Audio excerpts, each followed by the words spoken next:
It's time to call to order the Guthrie Public Schools Board of Education meeting, September 11th, 2017. Roll call, please. Davis. Present. Watts.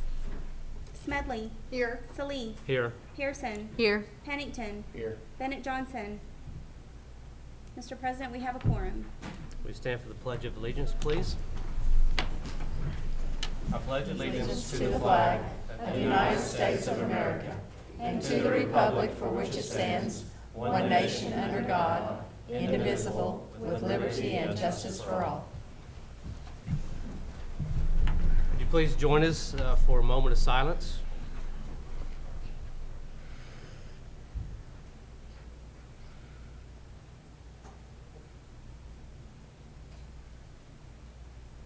Thank you. Agenda item 6, presentation of certified and support employee of the month. Mr. Ogle? Our certified employee of the month went home ill this afternoon, and so is not able to be here, so we'll do her next month. But we do have our support employee of the month was nominated by Jay Benson. Jay is taking his college classes towards his master's on Monday night, so he's not here. But Mr. Graham is going to present, and support employee of the month was Kendra James. Kendra, come up.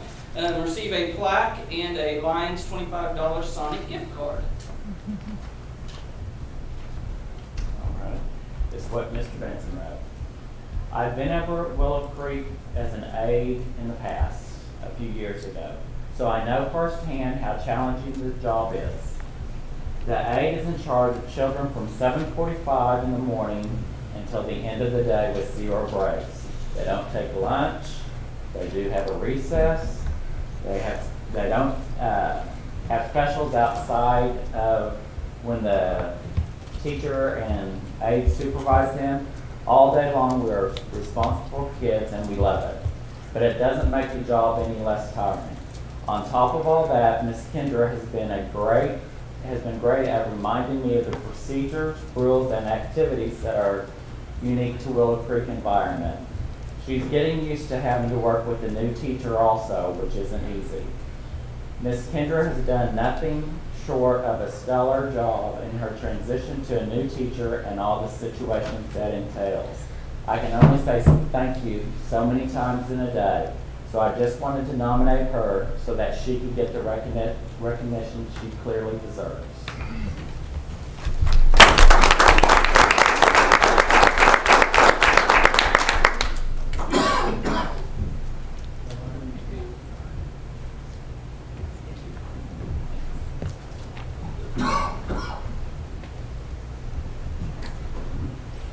Agenda item 7, comments to the board by citizens registered to speak. We have none. Board members. Agenda item 8, superintendent's report. Since we last met, obviously we started school, and I think it's been typical of starting a school. We've had the usual challenges that we face, but I think the staff and the parents have been very patient as we've worked out those early year challenges. And with very few exceptions, our transportation challenges have been resolved, and nothing was out of the ordinary. So I'm happy for that. We're still refining some of our things in transportation, and we'll continue to do so. Sometimes all the planning in the world cannot change when other things change that are unforeseen. Some good news from Guess. Carrie Walters, one of our special needs teachers at Guess, partnered with Brandy Parks from Sooner Success to write and receive a Donna Nye Foundation grant for $6,700. The money will be used to provide classroom resources for our severe and profound special needs students. The resources will assist the students in learning basic living skills. So congratulations to Kara and the staff at Guess. Fall sports are well underway. Cross country's off to a great start and shown they're one of the top programs in 5A. Softball currently has a 12-7 record and a district record of 5-1. They are playing a very challenging schedule, and that district record will be what that gets them where they need to go in the playoffs. Our football team got their first victory Friday night, and we have this week off before hosting the Carl Albert Titans at Gelsman on the 22nd. So good things going on there. Our student count, our total student count is up 42 students compared to where we ended 2016-17. Now remember that the most important count is on October 1st. That's the one that determines our state funding. But saying that, we always end with fewer students than we start with. And so the ultimate conclusion here is we've been pretty flat over the last really 3 years. But you guys have heard me say this before. Traditionally, Guthrie flattens out on our growth in times when the economy constricts, and when the economy rebounds, we have grown. And we've had 1 year that we grew by 200 students from 1 year to the next in 2012 when the economy was very strong. So I would anticipate that we need to probably prepare for some of that. And I don't know that we'll have that kind of growth, but if we do, try and be prepared for that as well. We received notification from the State Department since we last met of the additional allocation that was from monies that were taken away during the revenue failure last year. And that total was it was $32,700 that we got from last year in the cuts that we had. And so then that gets to the other item that I want to address tonight. In light of the recent Oklahoma State Supreme Court ruling regarding revenue for our current state budget, Governor Fallin has called the state legislature into special session. As you know, one of these cases established that removal of a tax exemption is not a revenue-generating action subject to the constitutional conditions of State Question 640. And that was the Supreme Court case that they just heard and overturned and approved. That was, the majority of that money is earmarked toward education, and that was the sales tax on automobiles. And so, that being said, even in a special session, any revenue-generating measure must originate in the House of Representatives, garner 75% approval of both chambers, and not be voted on in the last 5 days of the session.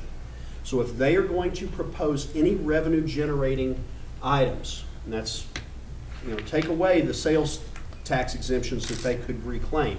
If they're going to try and generate any revenue, there has to be 5 days of at least the legislature in session after they pass those bills by law. And I was hopeful that they had an exemption on that for a special session, but that's not the case. The special session begins on September 25th, and the outcome of the session is going to dictate what revisions, if any, are necessary for this year's fiscal budget. So the special session involves this year's budget and the revenue to support what they've budgeted so far.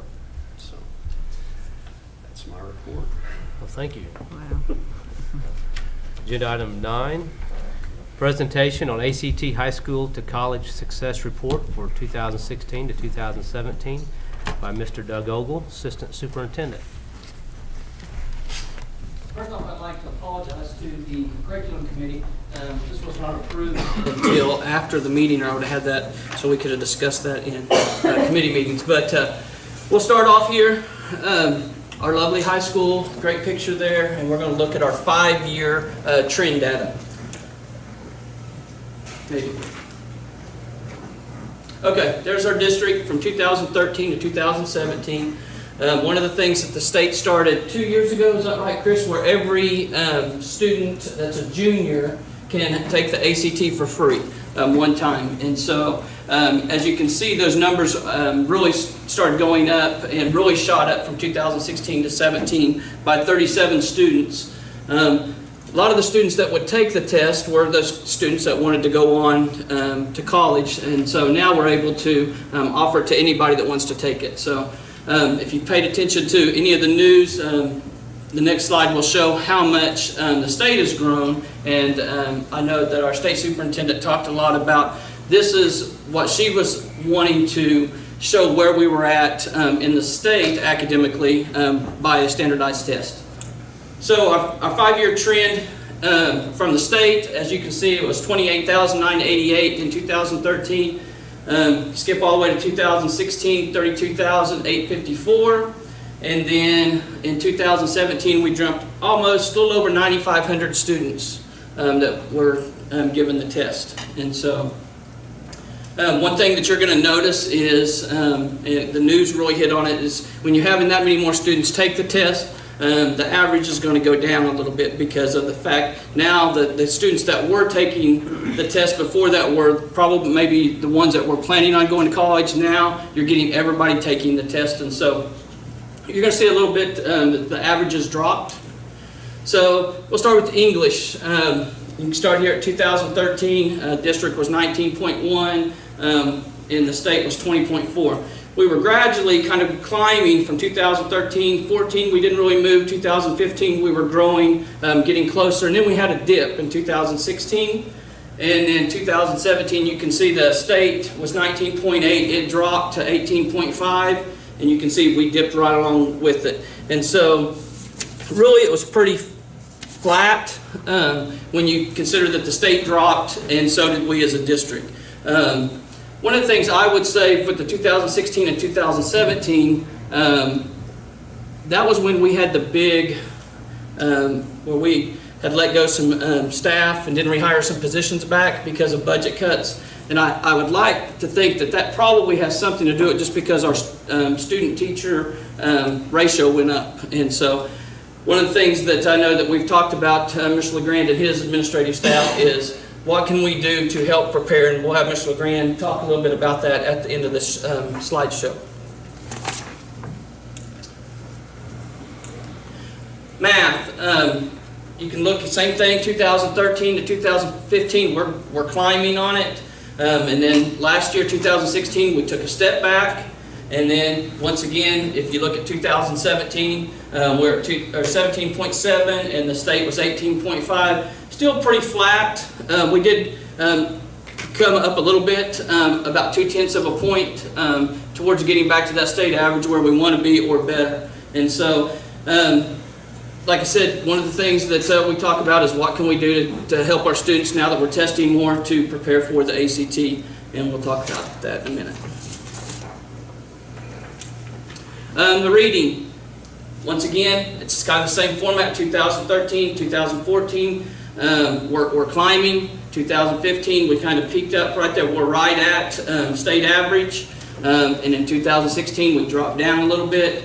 And once again, you can see that the state dropped from 21.3 to 20.1, and we dropped right there with it.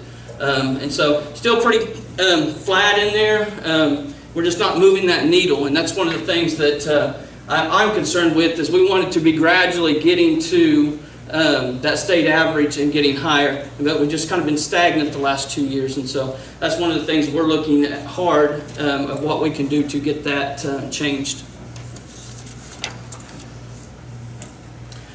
Science. Once again, you can see we were climbing 2013, 2014, 2015. We're right there at state average. And then we took a step back in 2016, and then we dropped a little bit in 2017, just like the state average. And you know, in all honesty, stayed just flat. We just didn't move the needle any. We're still about that 1% off from the state average, and so that's kind of the same thing with every one of these subjects that we talked about. And the last one, we have a composite of all the scores in there. Once again, you can look at it, 2013 up, and then we kind of flatlined, didn't do much, 2016, and then we took a little bit of a drop with the state as well, and we're 1% off from the state average on the composite. So some of the things to take from that is, what can we do? We're having more kids take the test. How can we get them prepared for the test now? And so I've asked Mr. LeGrand to come up and visit with some stuff that we've already started talking about during the summer to implement, and stuff that's already going on at the high school, and then I'll answer any questions you guys have. Thank you, Mr. Ogle. We are working diligently to try to improve our scores, and as you can see, again, from 16 to 17, you're talking about every student in the junior class taking that test. And I think what's important to realize as well is that these scores that we get are from the graduating seniors. So you're talking about the seniors that just graduated this past May, and it's their most current score. So if they've taken the test multiple times and say they score a 24 as a sophomore and score 23 the last time they take it as a senior, well, what's going to be counted is the 23 and not the 24. And so it's realistic. You've had children, you know that they've taken this test multiple times. There's usually 2, 3 at the very most differential between their highest and lowest scores. They don't move up. It's a very valid test, but that's something that you have to take into consideration too. It's the most recent test and not necessarily the highest test score that they've had over the course of their high school careers. But again, like Mr. Ogle said, when you look at the fact that every junior in the school is taking the test, not just your students that are going to college or college bound, then obviously there's going to be more kids taking the test, and that's going to lower your average a little bit. But with that being said, what can we do? This year we've done a couple things to try to improve our ACT scores. First thing is we've instituted our Power Hour, which is an hour lunch. And each month, each junior in the school has the opportunity to participate in an ACT preparation course. All right, we've purchased 30 licenses through Study Island to do ACT prep. I got on there the day and looked at it myself. It's actually 4 modules. There's English, reading, science, and math, and it takes the students through different points and types of questions that are on the ACT and practice questions and practice tests. And so I think that's going to be beneficial. In fact, we put out a Google form. The students actually go online and sign up. At first, we were going to just assign a certain number a particular month, but then we got to thinking with these high school kids, a lot of them are very active, involved in different organizations and activities, and so I wouldn't necessarily want to assign someone, a tennis player for example, maybe in February or March when they're gone all the time. So we're giving them the opportunity to decide which month they want to sign up to participate in the ACT prep. So if they'll have a month to complete it, and if they complete it during that lunchtime, that power hour time, we're going to give them an elective credit for ACT preparation.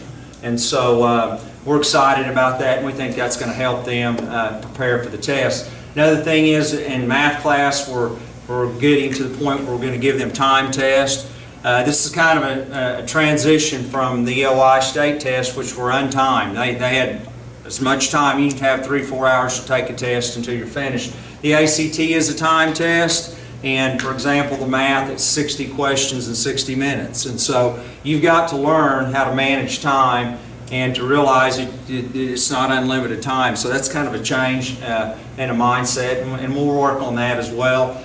We've also got an ACT elective class for math. Math preparation. Mr. Myers is teaching a semester class, and basically what they're focusing in on are ACT questions based on the math test itself. And that's for seniors, and so that gives them the opportunity to get some more practice in prior to taking that test again as a senior or for their last time. So we're excited about that, and again, you know, statewide, and Mr. Ogle pointed this out, and I think it's very valid. And I think the state of Oklahoma, I don't want to be real political here, but when you're looking at, we have higher, larger class sizes and fewer certified teachers, and then we wonder why ACT scores across the state are going down. I think there is a direct correlation. But that's just the reality of it, not an excuse, but we realize that we have some improvements to do, and we're working on that as we speak. So I really like the idea of offering the test prep to all of our juniors, and I think that's going to have an effect overall on our scores as we move forward.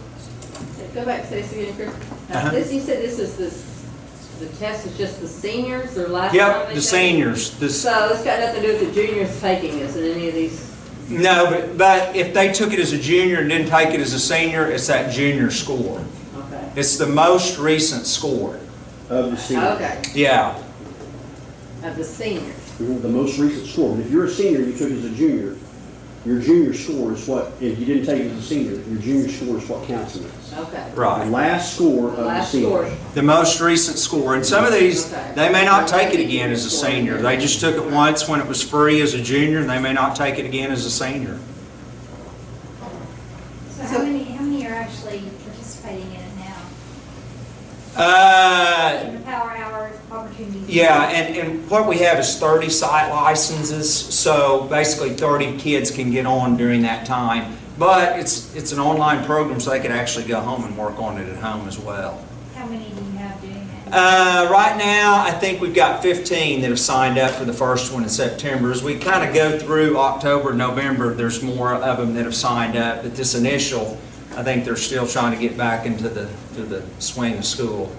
And is this reflected? Plus, they give it in March. I think some of them want to kind of wait until closer to test time, but we just can't wait, and try to get everybody in with only 30 site license on campus.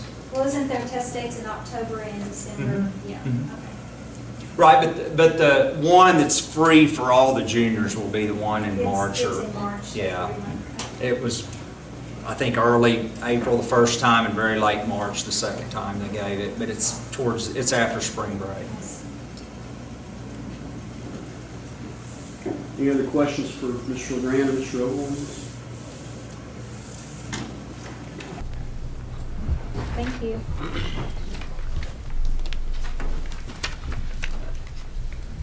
Okay, agenda item 10, the consent agenda. Do we have a motion there? Mr. President, I'll make a motion, we approve the consent agenda with the exception, asked to pull item B from the consent agenda. Do we have a second? Second. We have a motion for agenda item 10 excluding item B. Roll call, please. Davis. Yes. Smedley. Yes. Salee. Yes. Pearson. Yes. Pennington. Yes. 5 ayes, 0 nays. Now, agenda item 10B. Do you have a motion to approve?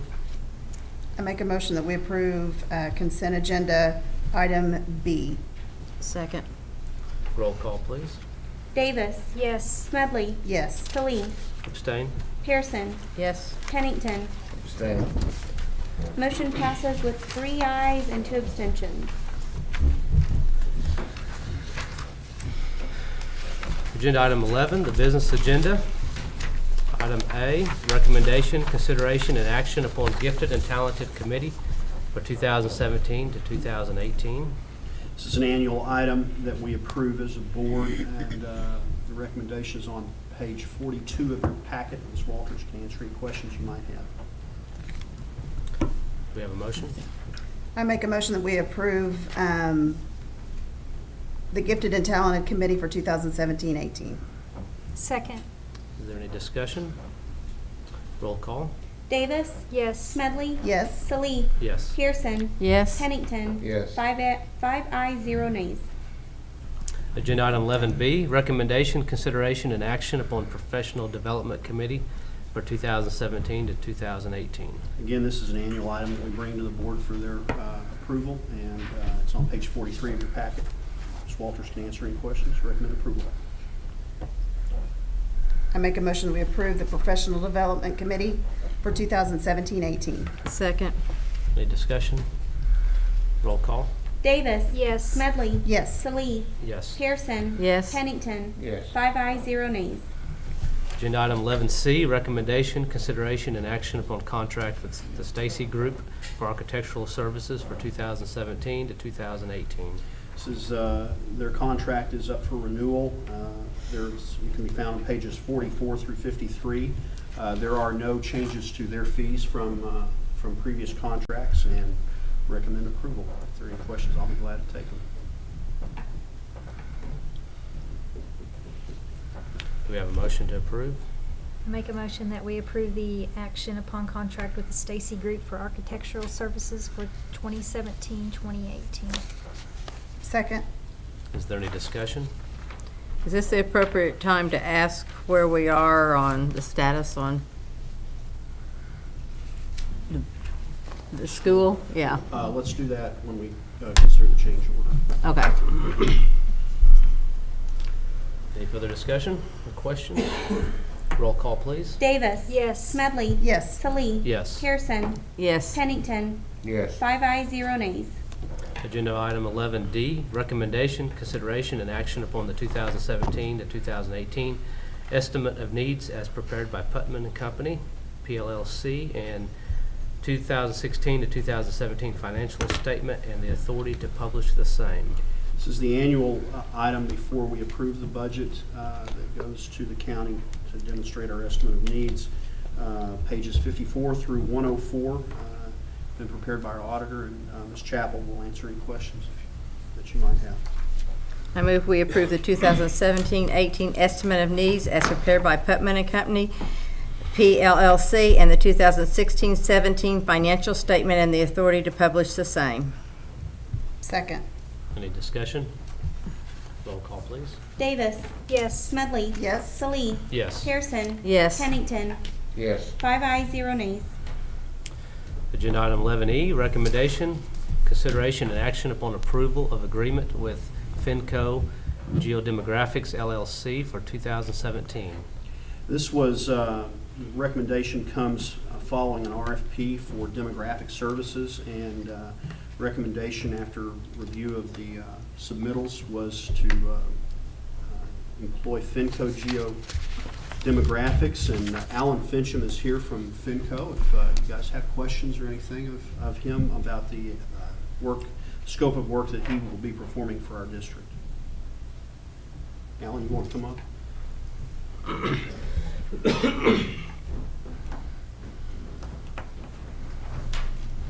Whatever. I mean, I think our proposal was pretty straightforward, so.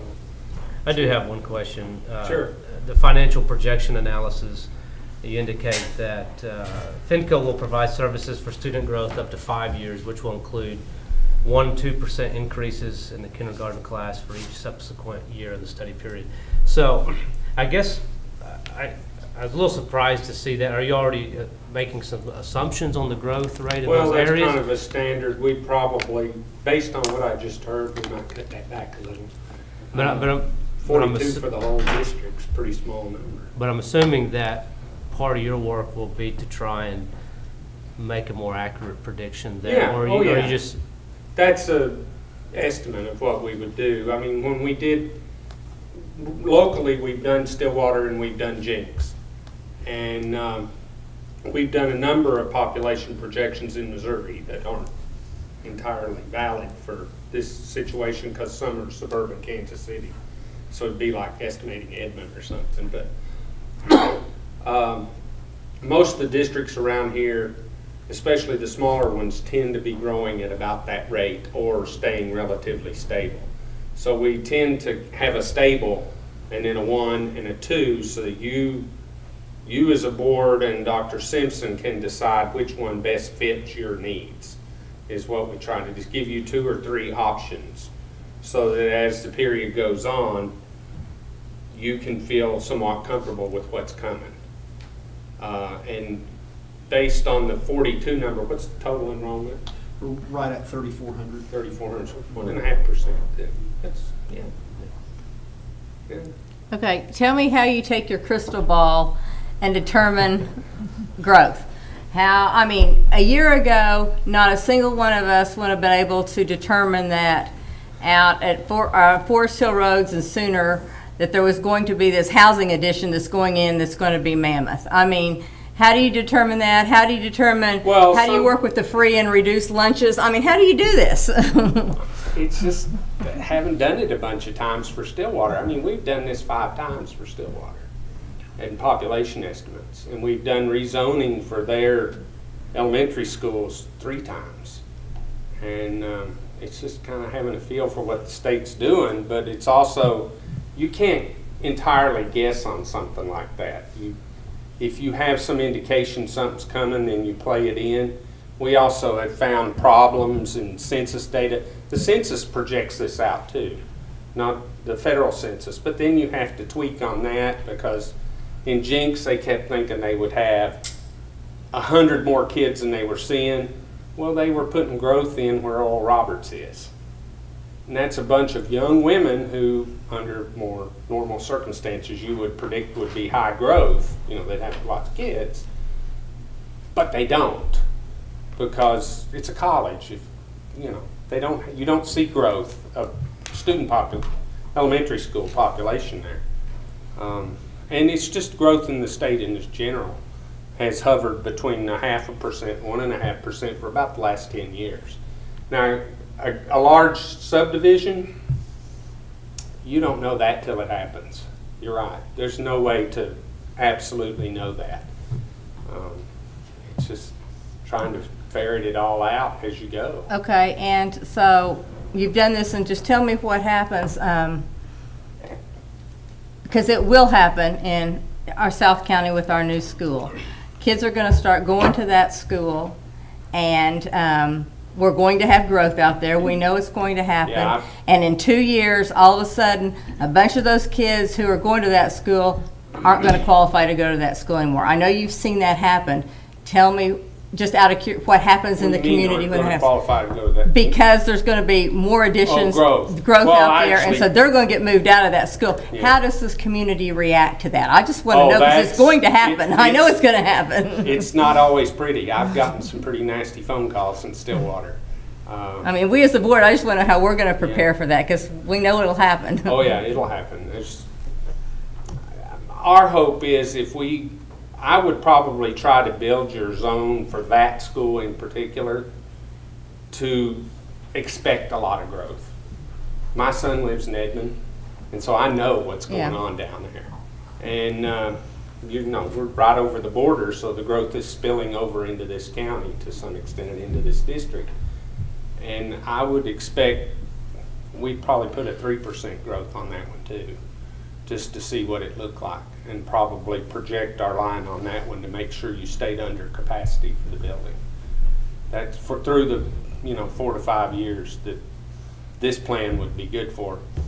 You're going to have to rezone that schools every 3 to 5 years anyway. I mean, that's if you're going to do schools like Dr. Simpson explained to us, which is different than you've done in the past. You're going to tinker with them.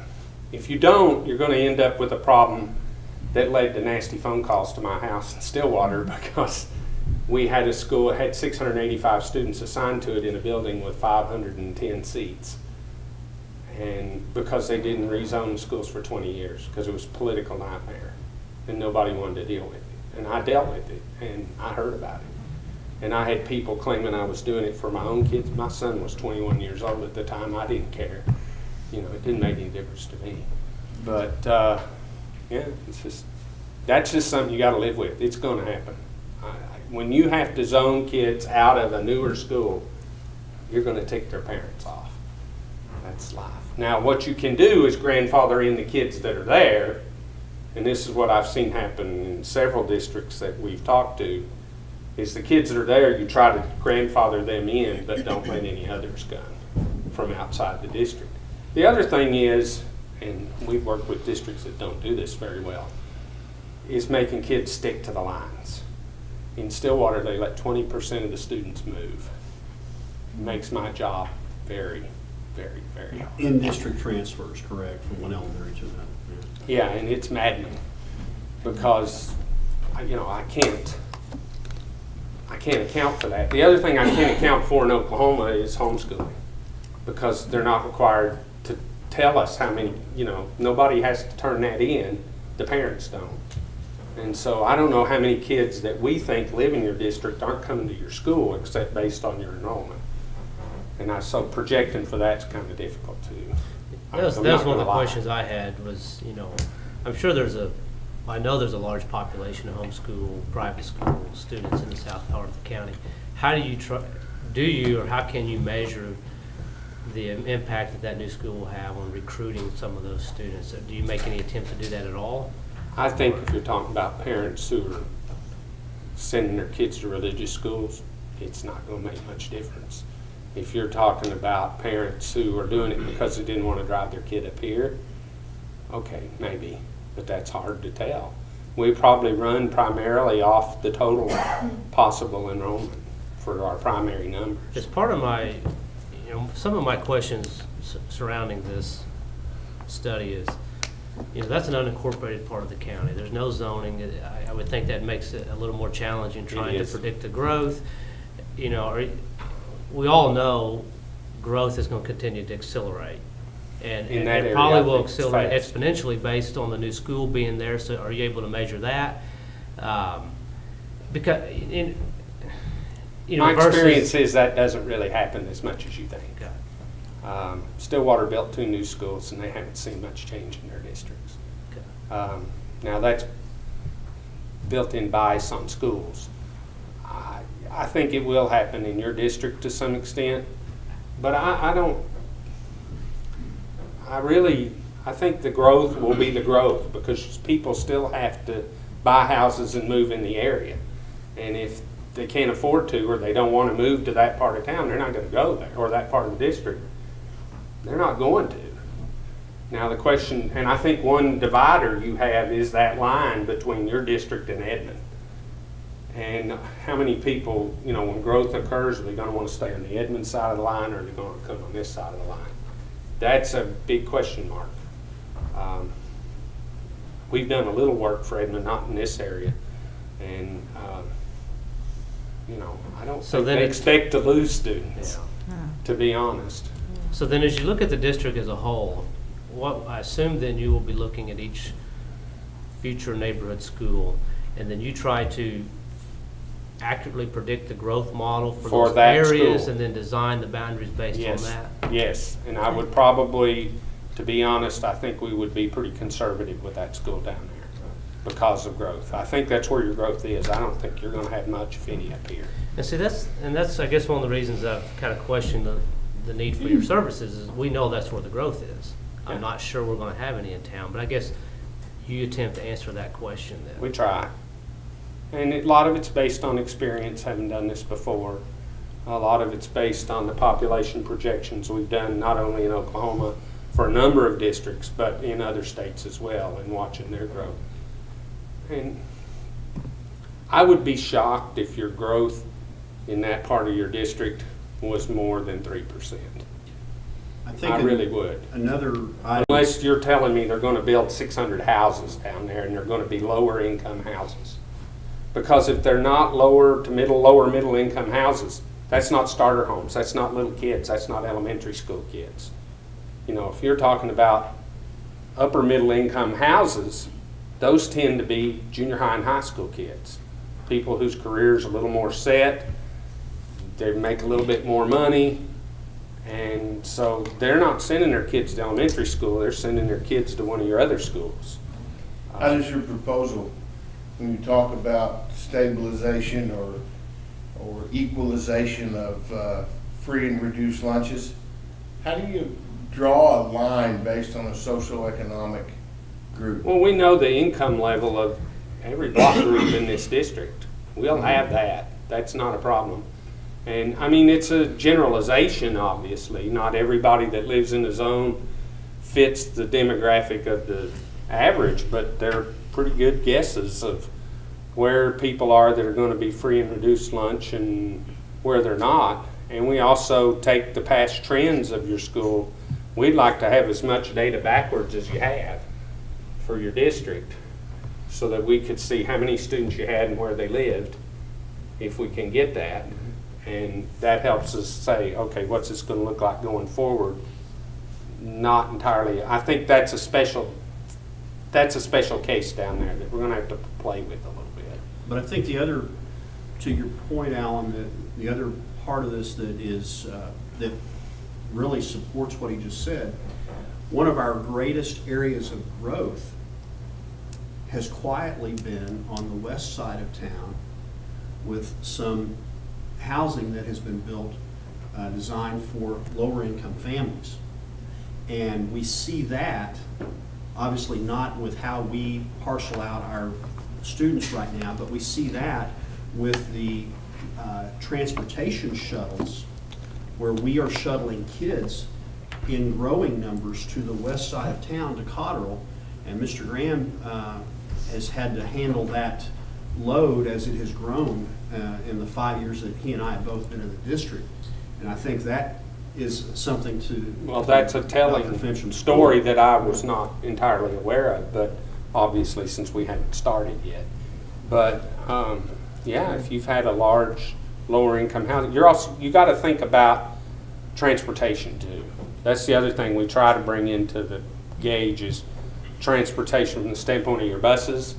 And we don't pick your routes, I'm not trying to get to that, but for each school, what are the roads that would feed that school? How would people either get their kids there themselves, or how would the buses move around in that zone? The biggest change we've created on a district is Jinx just opened a new school about half a mile from where I told him to put it about 4 years ago. And the reason I told them to put it where I did was because they were going to bus kids across the river. If you're not aware, the Arkansas River runs through the middle of their district. And it was the first elementary school that was going to bus kids across the river. And I said, 71st Street Bridge is one you don't use much.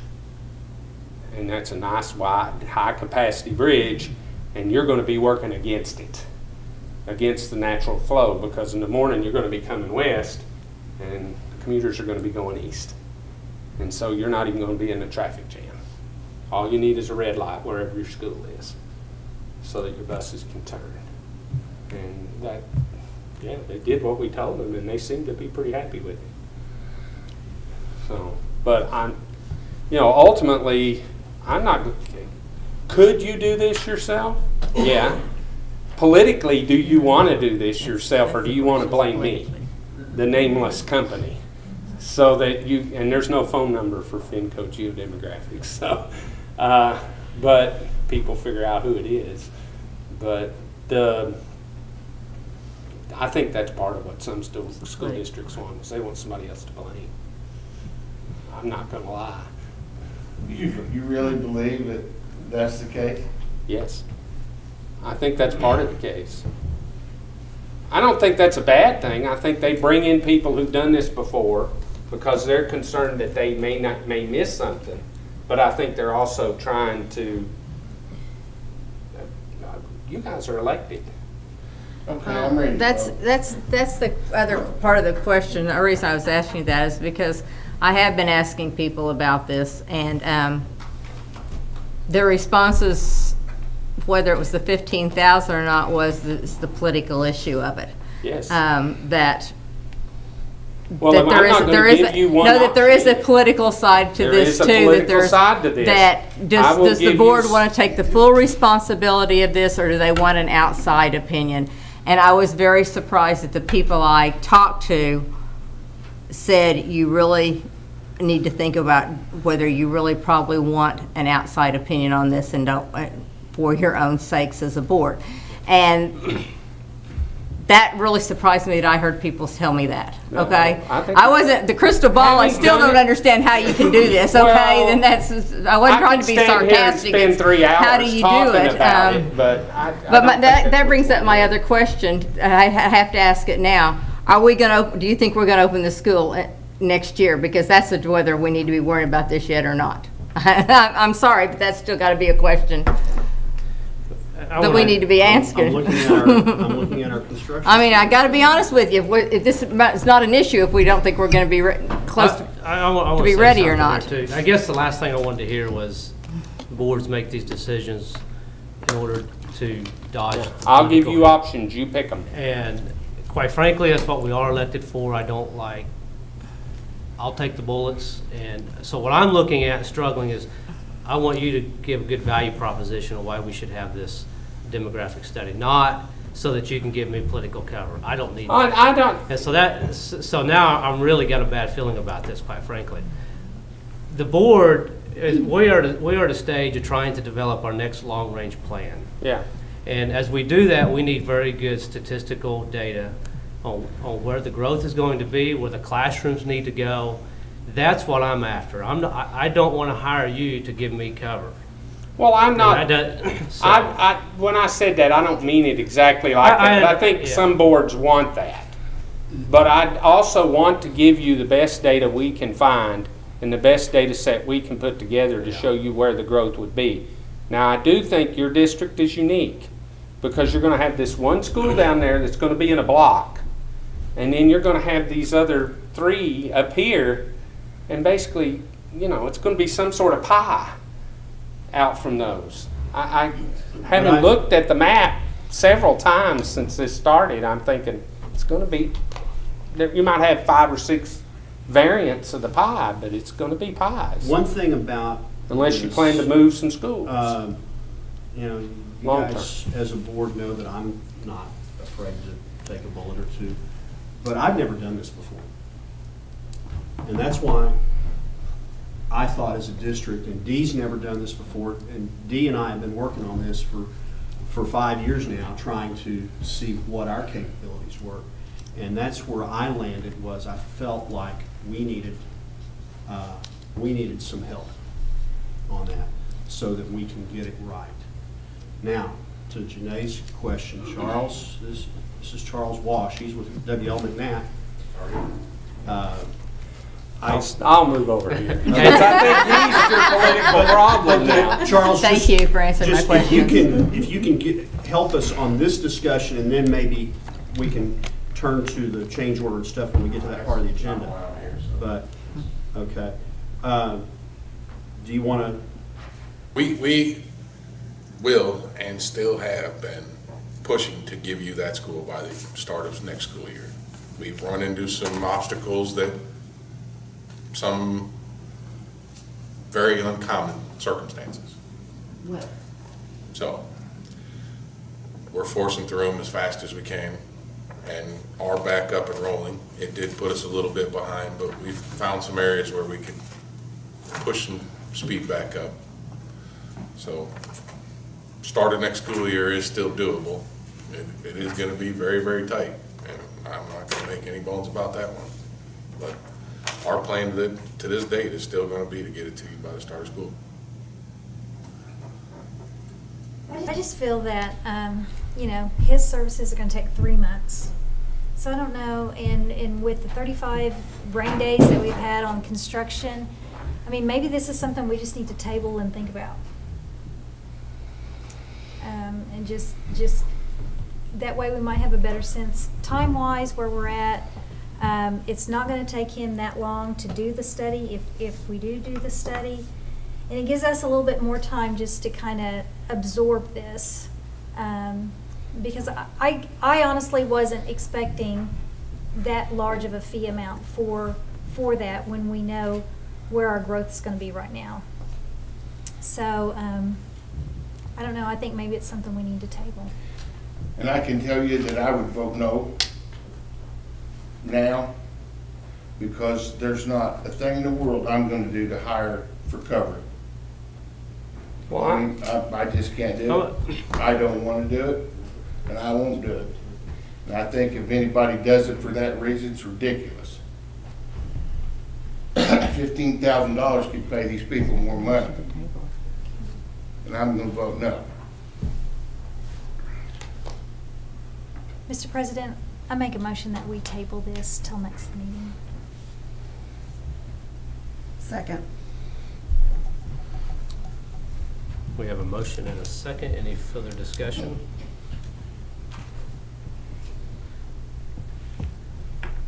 Roll call, please.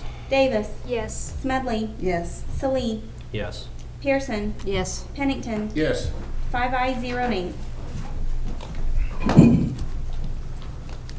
Agenda item 11F, recommendation, consideration, and action upon change order for Genco Construction Company. This is the end of the contingency money. And this is a deduct where we will get the money back on what we did not use the contingency on Central Elementary and with the windows and the HVAC. Mr. President, I make a motion we approve that before anybody changes their mind. Second. We have a motion and a second. Any additional comments? Roll call, please. Davis. Yes. Smedley. Yes. Salee. Yes. Pearson. Yes. Pennington. Yes. 5 ayes, 0 nays. Agenda item 11G, recommendation, consideration, and action upon change order number 1 for W.L. McNatt construction of Charter Oak Elementary. This is the cost to lower the water line at the Charter Oak site. I think I shared with the committees about the challenges that we faced there with the rural water district. The line was not where they said it was when the project was originally drawn up. And so we are in a situation where we will have to lower that water line, and the cost is $46,525 to do that. This project had built into the contract with W.L. McNatt and their bid price a $75,000 contingency, and so that will come from this contingency. So it is already part of the bid price. But we're asking for you to approve the change order, and we are kind of have our backs against the wall on this. And Charles, is there anything you want to add on that? To be frankly honest, even if it had been known where it was, at the end of the day, it would have had to have been moved. So it would have been included in the initial bid cost, which would have raised your initial cost. I know it's a sticker shock, but it's an 8-inch water main, 700 feet long.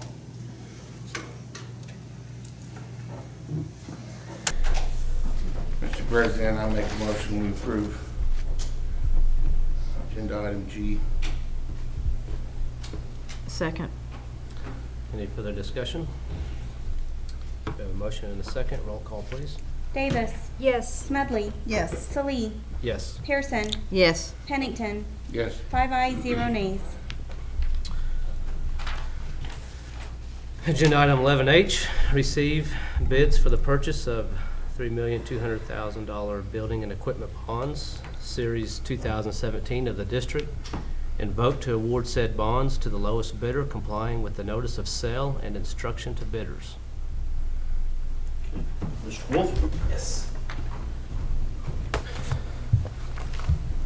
Handout, so no trip.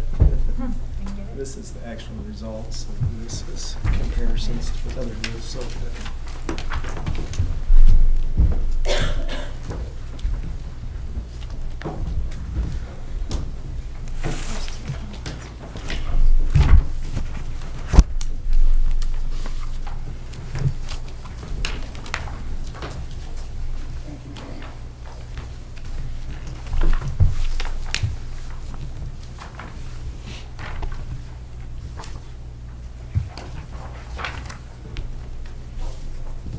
Everyone had a chance to get a copy. I passed out 2 different handouts. One is the results of the bids, looks like this form here.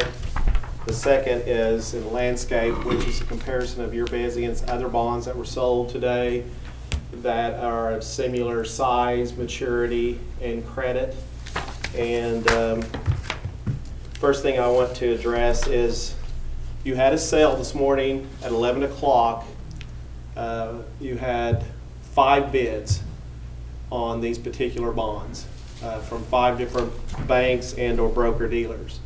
So you had very good interest on this transaction, and BOK was the low bid at a 1.68%. I'll leave the decimal points out. That goes out 5 more spaces, but had a very good competitive bid from BOK Financial. This sale, just to refresh everyone's memory, this is the $3.2 million that you authorized weeks back. This will help complete your elementary school and to rehabilitate and upgrade your high school and junior high, various improvements, and also to purchase technology equipment. This wraps up your $16.2 million authorization. The 1.68% for a 9-year term. We are in this historic low interest rate environment. To receive interest rate less than 2% on a 9-year term is very unique to the district to this time as far as issuing tax exempt debt. The pages behind the actual summary are the actual bids from each one of the bidders that show what they bid. If you flip over to the third page, you'll see highlighted information. I wanted to go over this with you, not to do a bonds 101, but I want to make sure that you understand this, because when we look at the comparisons, you might look at coupons and wonder what are coupons compared to what are yields. And when in Oklahoma, you cannot sell bonds for school districts at less than par. So what happens is, in order for the underwriter to be compensated to underwrite the bonds, they actually bid a premium. They bid a higher interest rate to cover their cost of underwriting the bonds. What you see highlighted on this page, up at the top of the page, are the actual yields. And so they buy these bonds, they reoffer those bonds to a purchaser that pays a higher price to get a higher interest rate to be paid in the future. In essence, they pay a bonus so they can get a higher amount of interest by getting a higher interest cost. So when you look at those yields that are highlighted on this page, and then look over at this other report where you show comparisons of this issue versus other issues that were sold today, you can see how those yields compare to other transactions that were both municipal and school district issues done today. You can see on each one of those maturities, this is a 9-year term bond, how you stacked up against other entities. And at the very far right-hand column on the landscape, you can see if you average those other issues that were sold today, and we didn't just cherry pick issues that made this look good or bad. We took issues that were sold that were within the same, close to the same maturity, same credit. But if you notice, most of these other bonds were higher rated than your bond just because they're larger entities and they're in states that aren't facing some of the financial crunch that you're facing in Oklahoma, that your rates were very comparable, if not better, than these other entities that were AA rated. I want to address one thing in regards to your rating, because we always have this rating. It's almost the rating. We had a rating call the Friday before last. We spent, Dr. Simpson and Michelle and I spent probably an hour on the phone with Standard & Poor's, answering questions, everything from economics, growth of the district, future, management stability. There are 5 or 6 different criteria. And what affects this, why you see what you saw today, you saw a maintenance of the A+ stable rating, even with everything that's gone on with state appropriation reductions. And you were able to maintain that rating at a stable level. There is a rating report that was provided to the district we can provide to you, but it addresses that, most importantly, you were able to maintain your reserves and to grow your reserves by making tough decisions that translated into what you saw today. And that gets lost a lot of times when you sell bonds. Everything has to come together in trying to be the most efficient you can be, not just in operational funding, but in capital funding. And that translated in 5 bidders interested in your bonds today, and it translated in the lower rate. And so our recommendation, I'll take any questions that you have, are that you award to BOK or their BOK Financial Securities, Inc. You did have the cover bid, what we call the second closest bid, was for, I can't read my own font here, First Bankers Bank Securities, but they bid in association with F&M Bank. They were very close. You can see 0.02% behind, which equates to about $6,000, but BOK was your lowest bid, and we recommend that you award to them and be glad to answer the questions that you have.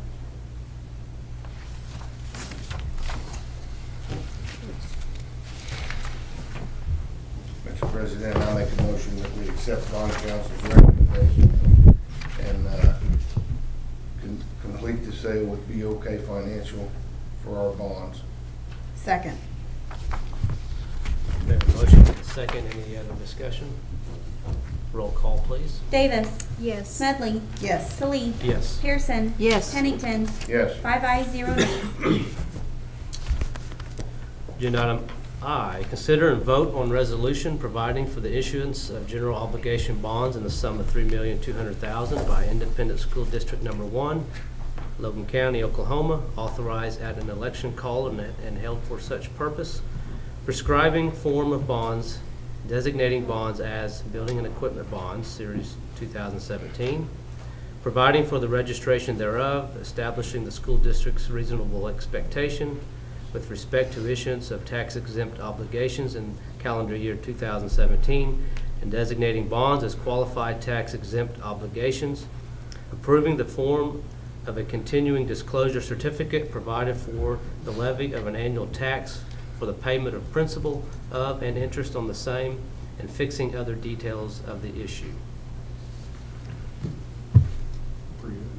Big breath. Yeah, I need a breath. Is that gonna keep that millage down there to where we wanted it? Well, actually, your mill levy is, for this upcoming year is going to be, I think, 12.47. 12.47. Which mills. our target is 15. 15, so you, So, but as John and I have talked, the net assessed valuation growth has exceeded the expectations that we built into the assumptions when we put this together. Mr. President, I make a motion that we approve item A on the agenda Aye. as you read it. Item I, as you read it. Second. We have a motion and a second. Any other discussion? Roll call, please. Davis. Yes. Smedley. Yes. Salee. Yes. Pearson. Yes. Pennington. Yes. 5 ayes, 0 nays. thank you. Agenda item agenda item 12, proposed executive session for the purpose of discussing employment of personnel, FMLA request, resignation and separation from employment, and transfer of position request. All is set out on the personnel reports, and discussing of extra duty assignments is listed for 2017 to 2018. Disclosure of which information would violate the confidentiality requirements of state and/or federal law, all pursuant to 25 Oklahoma statute, section 307B, 1 and 7. We have a vote to go into executive session, or a motion to go into executive session. So moved. Second. Roll call, please. Davis. Yes. Smedley. Yes. Salee. Yes. Pearson. Yes. Pennington. Yes. 5 ayes, 0 nays. Agenda item 12B and C, it's time to acknowledge the board's return to open session. And only items in agenda 12 were discussed in executive session and no votes were taken. This shall constitute the executive session minutes. Agenda item 13, vote on action as set out in the personnel reports. Do we have a motion? I make a motion we approve personnel reports. Second. Roll call, please. Davis. Yes. Smedley. Yes. Salee. Yes. Pearson. Yes. Pennington. Yes. 5 ayes, 0 nays.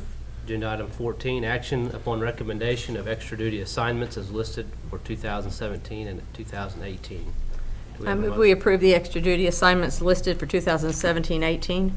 Second. Roll call, please. Davis. Yes. Smedley. Yes. Salee. Yes. Pearson. Yes. Pennington. Yes. 5 ayes, 0 nays. Agenda item 15, recommendation, consideration, and action to accept any resignations offered since the posting of the agenda.